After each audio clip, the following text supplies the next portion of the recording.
او صرف نوم بدلیږي جنه بدلیږي نور اقا زور حالات دي او زما پلار به دوره غریبۍ کې به ما تعلیم وکړو زه امپیل ته راورسېدم او زما 5% یقین نشته چې ما ته په دې جاب نه میلاو شي ځکه چې بله ورځ ما PhD پوسټ اپلای کوله زه د امپیل سړی یم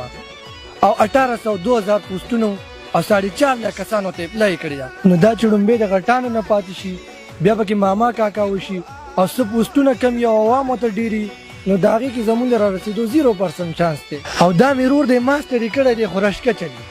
دا ولې زمونږ دغه حالات دي خو پکې اړو حساب نه دي نو زما د دې تعلیم څه فایده شوه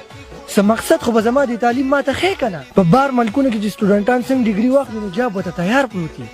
په پاکستان کې خو چې ډیګري واخیسته نو په تاخ کې بدلېږي ورور مې هېڅ فایده ترې نشته ډېرې ډیګرانې مې واخیستې نو څه چل کوې ورسره سټې او زما سره اوس نور څه اپشن نشته زه به ځم بار ملک ته ځکه دلته هم ماته څه نه میلاوېږي هغه بار ملک والا مونږ ته اوس دومره سپک ګوري چې پردي مې هم نه ډیپورټ کوي هم پیسې را سره نشته خو په قرضو کې به ځم